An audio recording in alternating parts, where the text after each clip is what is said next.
Hi, welcome to my show. My guest today is Helen Talia, and she just arrived today actually from Chicago. Welcome, Helen. Thanks for having me. Yes, I am so glad that you were able to make it, and this Me too. happened in a very interesting, coincidental, but neither one of us believes in that. We feel like it was meant to be. Meant to be, definitely. Definitely. So here's how this whole happened. Now, I have a lot of friends on Facebook. Normally, they are usually, well, now with the way the world is, there are a lot that I'm friends with, but I haven't met in person. But it's very rare that I end up meeting them in person. So It's fortunate. Yes.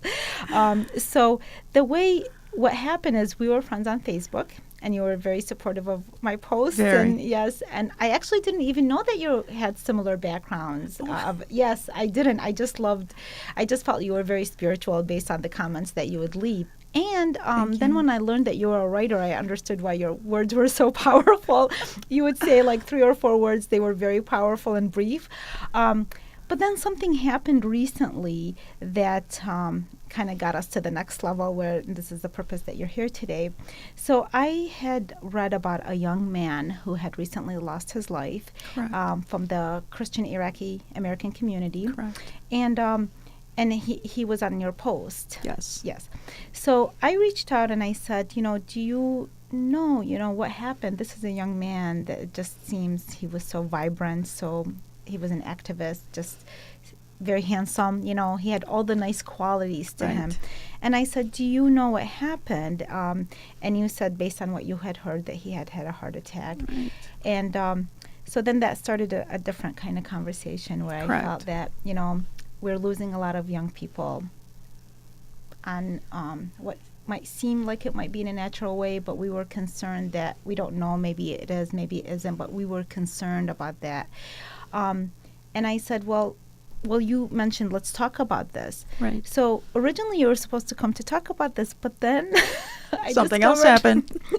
Well, I said, well, Helen, why don't you send me, your bio and anything that you've published and samples. And suddenly I get this article that was published by the Chicago Tribune in 2013 called Gender and Engenderment. And as soon as I read that, I thought, oh my God, this is what we have to talk about. This woman has so many similarities to me. So you basically talk about the Garden of Eden and Eve and what happened with the writing of history, and how we had very powerful female figures in our history that kind of seemed that now have become absent over time. They were removed. I would really love for you to talk about this because, as you know, I have written a book, and it's available now for pre-order, but it won't come out until early February, called Mesopotamia and Goddesses. Wonderful. And I came across this because I knew a little about it, and one time I was asked to speak about it, and then I realized, wow, there's so much detail there that I wasn't familiar with. And then the deeper I delved in, the more I found out. Right. What I felt you wrote in the article, the reason I felt it was important and resonated with me, because you kind of address it. So I write each goddess's story, and then I write how it relates, a little bit like a lesson of how it relates to the modern woman today. Correct. And this is what I liked about your article, is that you address how this is affecting our life, where we are at today. And so I would love for you, to kind of elaborate on that. By the way, so your some of the things that you wrote are going to be in the book. This is Mesopotamian and Goddesses. Which part? Oh, I'm going to pick quite a few parts. This is the part. Pick it apart. I had to end up calling my editor. Our story needs to be told. Because first I said, you know what? I just sent my book to the editor, and then how am I going to fit this in? And then I contacted my editor, and I'm like, I have to fit this in because I just value what you had to say. Thank you so much. Especially about, let's start with Inanna, all women's favorite goddess, Ishtar, Inanna. one thing I loved, and you can just read it yourself, please, because this paragraph right here. Yes. In the Assyrian culture, without a doubt, motherhood is hailed as the highest role that a woman will take on in her lifetime. However, in the Western societies, the Assyrian woman has also taken on additional roles, mainly working outside of her home, and while this is a highly praised socioeconomic role, the Inanna and all of us, you and I, without a question has been neglected due to press schedules, competition, or our own desertion. Thank you. You're welcome. Yes, I feel that sums up so much of what we're trying to say here. Right. So we are not, religion aside, ethnicity aside, the Inanna and all of us that needs that balance. Right. And so going back to the article in the Chicago Tribune. Sure. One of the things that you mentioned, what I liked is the honesty, where we talked a little bit before we started this interview about the characteristics of the Middle Eastern community, the sense of pride. And if you can elaborate or repeat some of the things that you said earlier, why does pride get us in trouble, and how has it prevented us from evolving? I think one of the things that I would like to point out, which I did in the article, Gender and Engenderment, is finger pointing, blaming others or other cultures or religions of why we are who we are or what we do. For example, and I'm going to read out of this paragraph, for centuries the Assyrians and other Christians have blamed their shortcoming audacities of chauvinism and racism on having lived alongside the Muslims for far too long. But the truth that in Christianity is a religion that was adopted by this race, no more than of importance of wearing one's own responsibilities. So what I'm trying to say in that is basically taking accountability for who you are, what you do, for your shortcomings, etc., instead of blaming someone else outside of yourself. That's the only way that we learn, is when we look inside ourselves. So for example, I have been living in the United States for 40 years. I've lived in Iraq as a child very briefly. I cannot continue to blame a culture or a geography where I am no longer a part of. For the most part, I have been raised as an American in an Assyrian family, correct? So how much of the Iraqi environment has been influencing me for the last 40 years? Do I continue to bring up or blame relatives or neighbors that I lived alongside years and years and years ago? So it's time to take accountability. And I think we become pressed in that, and we sort of evolve as a new mindset where we become chauvinistic or, blamers or finger pointers. The beautiful part about taking accountability is not just do we heal as a society, but even women taking accountability for ourselves, that's how we can stop playing the victim. By doing our own research and understand the power of our independent thinking, independent decision making, because that's another thing that was sort of learned from previous cultures, older cultures, is that blame, where you can blame your husband and you can blame this and you can. It's one thing to see clearly a situation how it is, but there is a point where you get to a point where you feel like it's time to make decisions. Now that I recognize what's happening, now that I recognize maybe I'm in an abusive relationship or whatever it may be, what is my role? How can I get out of that situation? Once I recognize that we as women are not supporting one another, and that the males are doing a better job with that, then what is my role going to be? And I can't just blame the men for them. I can just step up and say, hey, you as a woman, I'd like to support you, so I can break that pattern. And I feel like that's the kind of sense that I got from your article and your writing, and just you, who you are as a person. So instead of finger pointing in this situation, you're putting yourself back on the schedule. And that's what I meant by we have deserted ourselves, whether it's self-care or whether it's, where is my life at right now? You have to put yourself back on the schedule and not so much desert yourself because you have another role, which is maybe having a career. But also remember, as a woman, that you are born with certain feminine qualities that you have to take care of. And that has to be part of your daily schedule that you're putting yourself back on every day.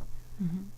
And unfortunately, in the Middle East, there is I know that people try to, or I think that people don't really address this enough, that in the Middle East, there is an imbalance with regards to male and female because powers it's and a energies. gender-based society.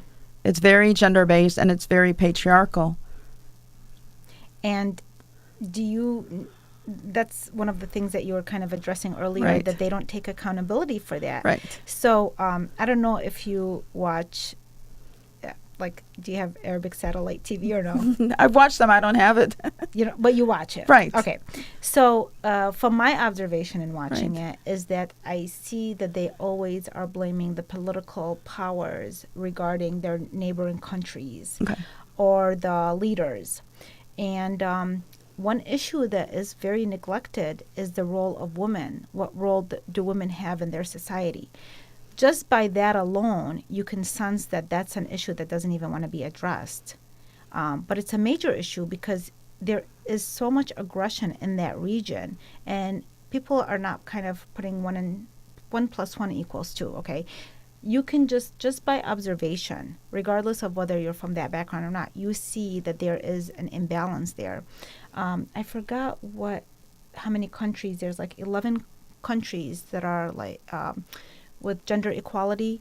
The countries that are at the bottom of the list, they did the study in 2017, and the ones that are on the bottom of the list are from Arabic countries. Right, so right. there's something there, but I feel like people are afraid to address it because is there a fear of women, or is it fear that if they're going to give power? I mean, how destructive can a woman be? In my opinion, it's the power of awakening, and that's in everything, even in religion. Once there's a power of awakening among the people, you're going to start questioning. So in this case, it would be part of the awakening of a fearless woman. She's going to ask more questions. She's going to demand rights and a host of other things that are kind of going to destabilize that society that has been operating as such, that's more or less being controlled. But at the same time, women do oblige to that. They put themselves in that role where I'm only going to take orders. I'm not part of the decision making. And this is where, as we witnessed with the last elections, a lot of women now stepped up and took on over 100 seats between Congress and Senate in the United States. That's really saying that I am going to take the right, center, and the front seat. I'm going to be sitting on that head table that's going to be part of the decision-making process, as opposed to being someone that's just going to take orders and I'm just going to follow to someone's drumbeat. Well, I often said after the elections, regardless of what position you took or who right. you voted for, that this was a good outcome, that outcome right. of women stepping up and feeling like they want to make the choices and having a different type of confidence. Right. I did feel that they stepped up. I feel that maybe perhaps before they had certain dreams or aspirations, certain thoughts, but they didn't really try to manifest them. And all of a sudden they were all, whatever might have been an idea in their heads, they wanted it to become a reality. As opposed to in Iraq's parliament, there was a semi-famous parliament member who's a female. She was promoting the agenda, which to me would be more spearheaded patriarchally. I believe her name is, are we allowed to mention names? Yeah. Hamidi, I believe is Hamidi, her name, okay. where she was sticking up for this, I don't know if it's a theory or if it's going to be passed as a law in Iraq where a woman is going to be given in marriage by the age of 9. She was in favor of that. So that's just the opposite, where you're saying I'm going to take a role to lead and bring out into the light versus I'm going to take a role that's just going to fill a seat and I'm going to take orders from someone that's going to humiliate women further. And then we're going to start humiliating them even sooner at the age of 9. That I wasn't aware of this, but it is interesting that she was given a position because right. That's how she was given that position, right. because of a belief that is, it might even be hers. But another thing that has happened, women sometimes mistake power for becoming masculine. Right. And that's not necessarily the case, regardless of whether you are in the Western world, the Eastern, wherever you are. Power is not about becoming more masculine. Right. It's about honoring our femininity. Right. And working from that center. And that's what has because kind we're of already been lost. starting at a disadvantage. As a woman, you're operating in presumably or predominantly in a male-operated world, so you're already starting at a disadvantage. So why become masculine, as you're saying? You honor yourself, who you are as a woman, and you work from that. Yeah, well, it seems that maybe they think that in order to achieve certain dreams, that has become necessary. Right. I'm starting to see that there is a shift coming along where women can understand the power of honoring themselves and still achieve what they want. And sometimes these situations, these types of changes take a while to happen. I don't know if you've ever heard the saying by, who said this? The Dalai Lama. Okay. When he said a couple of years ago in a speech that he gave, he said that the world is going to be saved by the Western woman. Did you hear of that or no? Dalai Lama. Yes. Well, when I heard that, I'm thinking the reason he might be saying that is because they have evolved. The Western women, we can't deny. The countries where they have the happiest women are, the European countries that have really structured things where they try to create equality for women, give them paid leave, after birth, and just there's so many, make the situation friendly and comfortable for them. Right. There are laws that honor women and their needs. Yes. And so I'm thinking that, well, how do we grow? We grow when we see a model that is, if I see you are a successful woman, that I know you have children.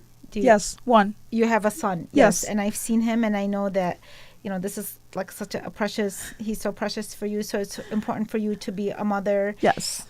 You're career oriented, you're Very. a CPA. Thank you. And you write. So Yes. you utilize, there's an activism in you. Right. And when you sent me your bio, I'm like, how does she have time? I mean, share some of the things that you've done. That's putting myself back on schedule every day.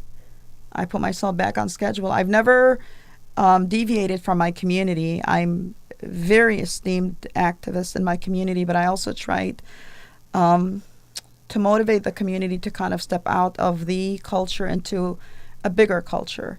So, for example, I brought the Assyrians Walk for Hope into the Assyrian community through the City of Hope, which is based out of California, I believe San Diego. So then we started building awareness about the importance of knowing what breast cancer is, early detection, the advantages of early detection, having choices for women to do treatments. And then that mushroomed from one simple radio interview that someone gave me a platform for, as you did today. And then we started doing walks every single year in October to bring that awareness into the community. And as you see other things where I've served on boards, Medical Society, I brought a lot of attention and awareness as to what was going on in the Middle East, in particular in Iraq post-2003, and the children that were born with missing limbs or, a heart condition that had to be operated on as early as 7 months old. So those are important things that we brought to light as far as what the war and the famine and the 11-year embargo did to Iraqi children. But now, here it is we need to help them. So again, my contributions to that was by writing, I'm bringing awareness to a lot of people that did not know just what the war did. You just think that you have soldiers, they go there and there's a war, you see bombs, everyone is taking sides. But there are actual human catastrophes that take on, and I hold that very close to my heart, not just in Iraq, but also the Yemeni children right now, or the Haiti children. It's a humanitarian issue for sure. Right. And I don't know if you've heard of Sadhguru. He's a best-selling author, a New York Times best-selling author, and a guru from India. Mm-hmm. And he was talking about he said the effect of the aftermath of war, he said, is worse than even the war itself. In the war, there's the chaos and all that's happening. Afterward, the damage that's done, the suffering, the healing that has to, and we're witnesses of that. Right. Because every war, even the Iraq war, everybody is still paying a price for that. It started spreading. It's like a disease. War is going to affect everyone the same way. Yeah. It's like death. No one gets out alive, or tax. Everyone has to pay. But war is going to affect everyone the same way. Even on the other side, for example, you see a lot of soldiers that have been affected by it and afflicted by it, whether they went into a win or because it was a duty that they had to fulfill, but they were affected differently. Mm-hmm. A lot, as you know, psychologically too. So I don't like war, and I am in favor of humanity. That's my ultimate religion. And to bring that home as far as, feminine qualities, this is what you can contribute with the strength that you have or the talent that you have. And the same happened when I was in Arizona. I was working with the Kiwanis Club of Phoenix in conjunction with the Native American Indian College, where they have a lot of orphans that are placed with foster parents. However, when they turn 18, they will lose that advantage. Now they're out in the streets. So we tried building some kind of a shield or a buffer before they're out in the streets. You're teaching them the quality of having training for jobs or education or register in the Army, enlist, etc. Give them skills, life skills, so that they can survive, because they don't have the structure of a family. So again, to me, that's just an extension of a woman and her caring nature, and it goes back to Inanna and what she represented. Well, and this is a great tie-in, right, in that I often say that we need to look at the East as a counterpoint to that of the West, right, because we come from the cradle of civilization, right, where writing was invented. Right. The first writer in history was a woman from ancient Iraq, right, Hadwana. She was a priestess, a princess, and she was the first author that they know that signed her name. Wow. And she had the power. I have, let me see. I have her image right here. Oh, no, this is not her. I don't see her. I don't think. No, this is Nidab. She's not on here, but she, but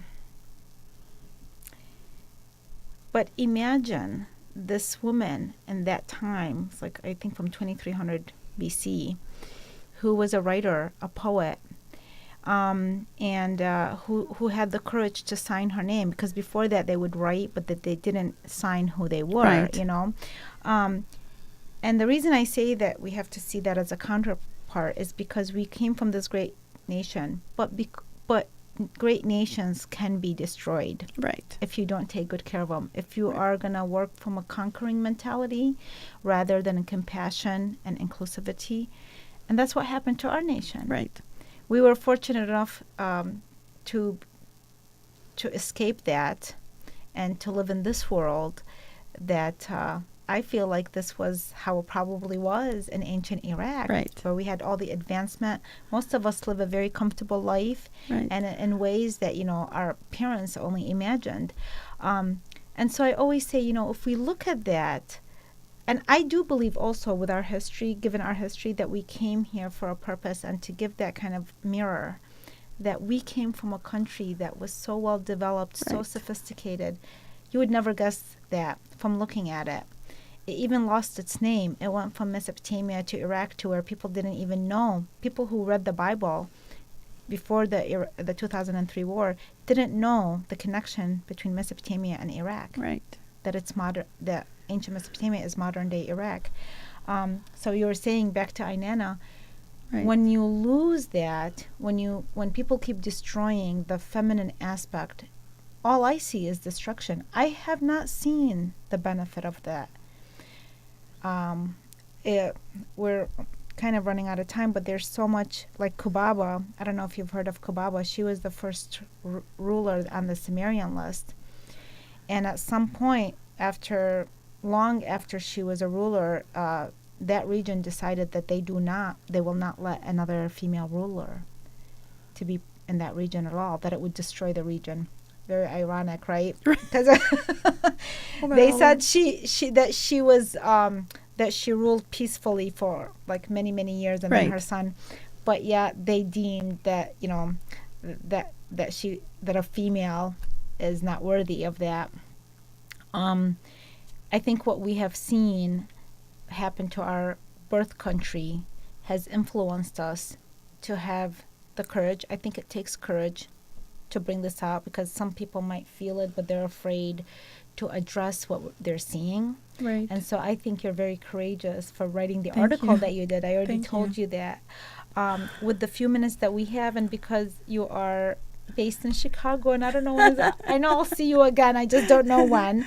What is, you know, some last words that you want to leave, and something that people can take home with them, or, you know, especially maybe a message for women? Although I think, you know, this is not about, by the way, it's like not about men or women. I think the more you are connected to your feminine power, I think the stronger your relationships are to your male partners, whether it's your son, whether it's your father, your spouse, your you know, whoever it is.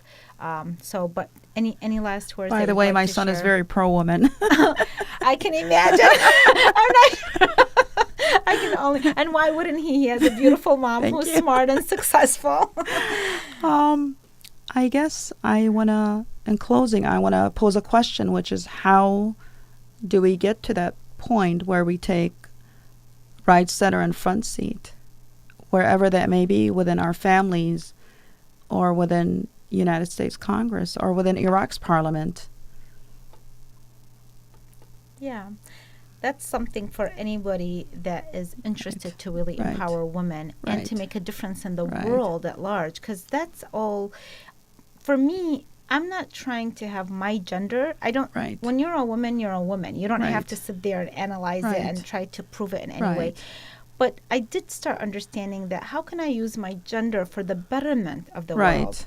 That's when it becomes more important to play a role in the world. Instead of trying to overpower a man, which I have no desire to do. Yes, I don't either. I think working with them. I respect men. Me too. And I think without them, we can't do it. Exactly. And they can't. And it has been proven that without us, they can't do it either. Because, again, the Middle East. But we need each other. And I love the question that you posed, because how can we do that? And that question goes to everybody.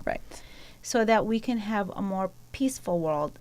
Men, women, whoever, we're all looking for the same thing. A happy, peaceful, more stable world, you know? Definitely. More balance in our lives and our families. And I don't think that anybody can right now say that we don't have an imbalance. We definitely do. We definitely do. Yes. And we're trying to kind of just create that stability.